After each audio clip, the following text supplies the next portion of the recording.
L'un des principaux intérêts de Katia V5, c'est de pouvoir aller envoyer ce fichier-là sur une imprimante 3D ou sur Charlie Robot, une fraiseuse à commande numérique, pour que votre conception soit fabriquée.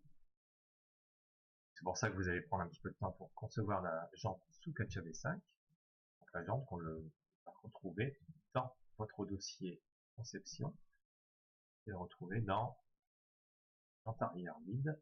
Je vais pas vous faire plaisir. Comme d'habitude, vous allez sélectionner un plan. Alors moi, ce que je vous proposerais, c'est bien de travailler dans ce plan-là.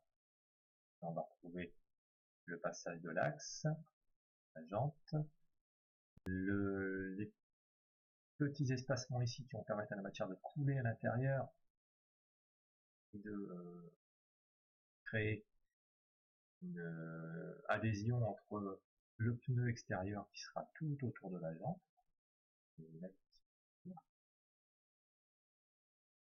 et éviter qu'il ne se décolle par force centrifuge quand votre véhicule est en grande vitesse. La matière étant caoutchouteuse, elle va se détacher du pneu. Donc pour lui permettre de rester attaché, on va la couler un petit peu dans les petits trous qui sont là. Donc au coulage de la jante, la matière va couler ici, on va remplir là, tout autour. Ce sera bien maintenu par cette petite cage. En dessous, vous avez la cage, le petit rectangle qu'on peut retrouver sur le moteur de course en cours. Le moteur va bien s'en ici. Et ce que je vous ai dessiné là, les petites rayures, ce sont des rayures qui vont permettre à l'imprimante 3D de pouvoir couler de la matière. On va couler de la matière, l'imprimante 3D, là ici, par couche. Et arrivé ici, la matière risque de couler. Et là, il est en hauteur. Et la matière de l'imprimante 3D risque de couler ici. Il n'y a pas de support en dessous, ce serait vide. Donc, je vous ai créé des petits supports en forme de petits bâtons ici. Je vais le remplir. Éviter la matière de couler. Voilà pour la parenthèse. Donc, vous allez donc concevoir comme d'habitude ici sur ce plan-là, un petit dessin. Esquisse. Ce que je vous propose donc, c'est de créer une esquisse ouverte. Je vais vous en donner un peu en voir. Vous allez bien essayer de créer de la matière qui va aller de cette zone ici, sans la dépasser dans le trou. Donc vous bouchez le trou. Jusque la zone là, sans dépasser le deuxième trait qui est là. Sinon vous allez arriver dans la petite cage qui va, et vous allez boucher le processus de maintien de la matière caoutchouteuse. Donc je peux y aller, hop, hop, hop, hop, oh là, oh là, oh là, oh là, oh là là, oh là là, oh là là, oh.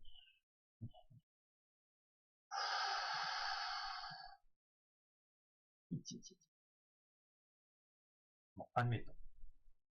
C'est une jolie étoile. Celui-là, elle est très jolie. Et je vais pouvoir enlever, ajouter la matière, pardon, sur, par exemple, 8 mm d'épaisseur pour arriver jusque, vous voyez, Katia est malin comme un renard, à pousser la matière jusqu'à ce niveau. Et, alors deux choses là-dessus. La première, c'est que, oui, contrairement à ce que je pensais, c'est pas très joli. Et la deuxième, c'est que j'ai bouché un trou. Alors, on va prendre les choses dans l'ordre. Tout d'abord, je vais essayer de changer mon esquisse qui est là. Pour la changer, bouton droit, objet extrusion, édition d'esquisse. Hop, et je retourne dans l'esquisse. Je peux faire également, c'est retrouver l'esquisse ici. Il va apparaître en impression orange. Je peux retrouver facilement. On va limiter l'extrusion en cliquant deux fois dessus. C'est je vais le mettre. Et vous pouvez toujours boucher. Ou alors, je vais double-cliquer sur l'esquisse pour éditer l'esquisse. Donc comme là j'ai de la matière qui a bouché, il faut que je prévoie bien de laisser un espacement, voilà, matière. Hop. Là. Vous voyez que du coup il a changé automatiquement mon projet. Il ne change rien au fait que le dessin est quand même pas très joli. Donc objet extrusion, édition d'esquisse, hop, et c'est reparti.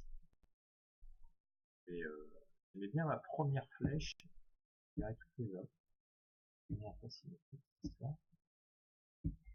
Là, on va parler de symétrie. Je supprime avec la touche clavier supprime. Déjà ici, voilà, ce sera un petit peu plus joli. Pendant même ma pointe ici n'est pas symétrique. Le trait que j'ai fait ici, par rapport à une verticale, je pourrais tracer très bien ça. On voit bien que je suis pas du tout symétrique. Là, il est plus grande que celle-ci. Ça le tienne.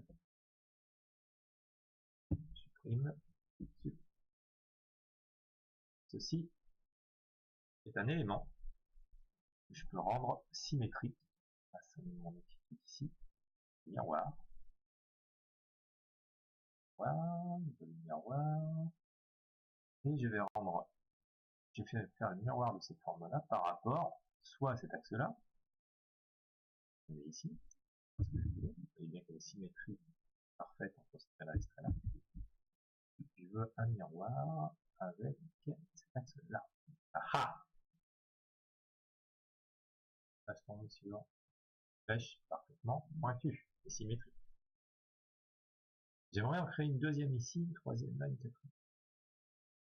Parce que là, c'est un miroir que j'ai demandé, mais c'est une rotation. Qu'est-ce que je veux mettre en rotation? J'aimerais mettre ça en rotation et également cette partie-là. Donc je vais appuyer là, pardon, hop, avec cette partie. Sélectionner plusieurs traits. Ce que je vais faire, je vais sélectionner en premier. Je sélectionne mon premier trait, j'appuie sur la touche CTRL et je sélectionne tous les autres traits que je veux dupliquer. Et je vais opérer une rotation. Par exemple, je veux une, deux, trois copies supplémentaires de duplication. Et si je opère une rotation, je dois dire par rapport à quel point la rotation. C'est par rapport à ce point. Alors ensuite, je détermine le nombre de degrés qu'il y aura entre chaque matériau. Théoriquement, j'en aurai 90 des degrés. Soit 90, soit je m'en dis 90. Voilà. Ok. Enfin, ça c'est fort joli, mais je demande l'extrusion entière. Ouf, contour ouvert. Je suis pas content. Il a même fait disparaître mon esquisse de copain. Ça me tienne. Dans mon arborescence ici, je retrouve l'extrusion, l'esquisse, je clique deux fois dessus, je zoome, et oh là là, c'est pas beau, c'est ouvert de partout. Alors c'est parti. Je ferme. Je referme. Je referme. Ah, c'est du boulot de la fignolerie. On fignole, on fignole. Que ça fonctionne, mon affaire. Ah ah. Ça change automatiquement. Il me fait une jolie étoile à 4 branches. Pas encore assez, les étoiles à 4 branches, j'aimerais en faire plus. Alors deux choses l'une, soit je reviens sur mon esquisse ici, je réédite pour faire plus de branches. Ben là ça m'embête un peu parce qu'il faut que je casse tout, que je refasse ma symétrie, etc. Je vais faire mieux que ça. Hop, hop. Je sélectionne ceci. Hop, hop, hop, hop. CTRL Z. Sauve-moi tout de suite. Voilà. Je sélectionne ces deux éléments. Je fais. Non. Hop. Je refais une nouvelle esquisse cette fois-ci. Non, à l'ancienne. Nouvelle esquisse dans ce plan-là. Là. Dans ce plan-là, je fais une esquisse. Voilà. CTRL V. Ou édition. Je retrouve mon étoile ici. Elle n'est pas placée au bon endroit. Ça me tienne. Je la sélectionner déjà. J'effectue une rotation, et cette fois-ci plus en mode duplication. Par rapport à ce centre-là, j'ai opéré une rotation de 45 degrés. Hop. Enfin, je peux opérer une rotation, cette fois-ci en mode duplication, en 3 exemplaires, par rapport à ce centre-là, ma rotation. Ça un angle de 90 degrés entre chaque branche. Voilà. Hop, hop, et je demande l'extrusion de la matière. Contour ouvert, ah bah oui, toujours la même chose. Ouvert, rebelote, c'est parti. Voilà. Ferme les contours maintenant. Et même moi, je me fais encore avoir.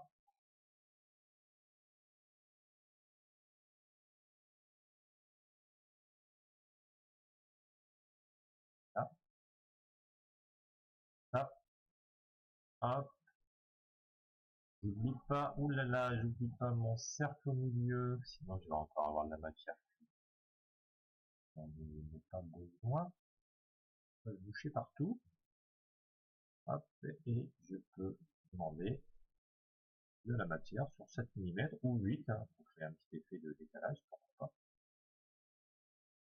Voilà. Donc je sais 2 fois. Bon, je suis pas dans le bon. Profondeur. 6 et voilà. Exactement ce que je voulais faire. Une jante jolie avec plein de rayons. 3, 4, 5, 6, 7, 8. C'est plus joli. Voilà, donc je vous laisse gérer votre jante et c'est libre cours à votre imagination. Représentez sous forme de 3D la jante que vous avez imaginée en croquis. Et enfin, pouvoir l'imprimer sur l'imprimante 3D par petites couches successives. On a pour à peu près 2 heures de fabrication pour un engin comme ça. Voilà, bonne conception à toutes et à tous. Et à bientôt pour le tutoriel suivant qui portera sur la conception cette fois-ci du véhicule. C'est notre paire de jambes. À très vite, à très bientôt. Bonne conception à tous.